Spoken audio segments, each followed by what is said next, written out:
Hi guys, আসসালামু আলাইকুম। আমার হাসবেন্ড এখন খাওয়ার জন্য খিদিবিদি করছে। আর এই যে আমি কাপড় কাচতে ছাদে উঠেছিলাম, এখন আমি গুঁড়ো ভেজাচ্ছি। এই যে ভাত ছিল অল্প, তার জন্য মার ভাত কালকে কাজ ছিল, সে মারে ভাতে গুঁড়ো দিয়ে মাখিয়ে দিচ্ছি হাঁসদেরকে। এখন হাঁসরা খাবে, খুব খিদে লেগেছে। তা সকালে শুধু ভাত দিয়েছিলাম, গুঁড়ো মাখাবার সময় পাইনি। একটু কাপড় কাচ কেচেছি, আর ছেলেদেরকে খাইয়ে দিয়ে স্কুলে পাঠিয়ে দিয়েছি। এবার কাপড় কেচে নিচে এসে একটু বসেছিলাম, হাঁপিয়ে গিয়েছিলাম। আর এবার হাঁসকে খেতে দেবো, রান্নাও বসাইনি, লেট হয়ে গেছে। কি করব, সব দিকে তো একসঙ্গে করতে পারি না, হাত তো দুটোই মানুষের। তাই এই যে আমি এখানে আমার হাঁসদেরকে খেতে দেবো।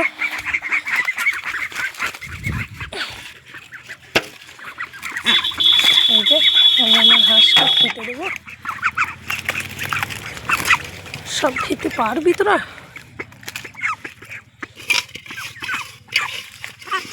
লেখা আমি মোটরটা চালিয়ে দিয়েছি, তা পাইপে পানি নাই, এই কলটা চালু করে দিলাম। এই যে পানি হাঁস কাজকে দিইনি, হাতটা ধোবো। এই যে হাঁস মানে মানুষ হয় পানিতেই, তো বাড়ির কাছে পুকুর নেই, তার জন্য আমি এইখানে একটু খাল করে রেখেছি। এই যে বন্ধুরা, কেমন হয়েছে বলবে। আর আমি হাঁস মুরগি সংসার নিয়ে ভিডিও বেশি করি, ছেলে মেয়েদের নিয়ে আর আমার সংসার নিয়ে। মুরগি সব মারা গেছে, 3টে ছা আছে আর একটা মা আছে। ওই যে মাগুনা মারা গেছে, এখন এই মা সেজেছে। আর এই যে এখন আর আমার ছেলে খেলামো। এই যে শূন্য ডাল কখনো হয়, এটা করতে রেখেছে। এখন খালটা ভর্তি হোক, আমি এবার রান্না বসাবো। এই যে আমার হাঁসগুলো, এটা আমার কলা গাছ, ছাগল খেয়ে নিয়েছিল। আমি খালটা ভর্তি হোক। আর মাটিটাকে ফিরলে এখানে বাবা, এত বড় মাছটা আমি তুলতে পারবো বাবু?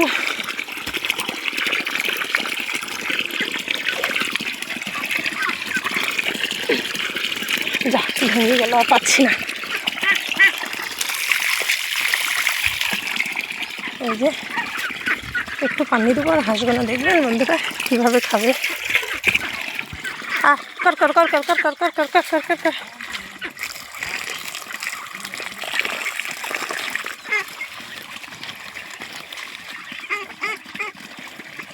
দেখেন বন্ধুরা কেমন হয়েছে। এই যে উঠান, আজ ঝাড় দিতে পারিনি, অনেক পাতা পড়ে আছে। কাজ ছেড়ে দুপুরবেলা আমি ঝাঁটা দেবো।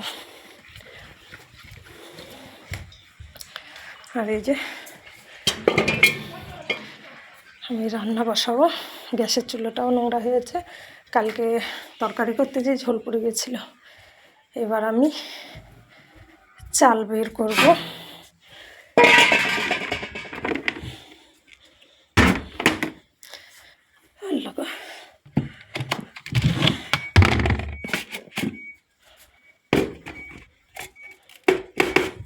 বিসমিল্লাহ।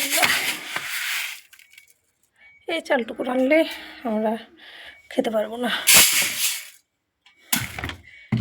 ওইটুকুই হাঁস খাবে, আমরা খাবো। হাঁসে একটু বেশি বেশি খাই। পাবো ছেলে চলে আসবে, বলবে মা রান্না করোনি, তাই বলবে।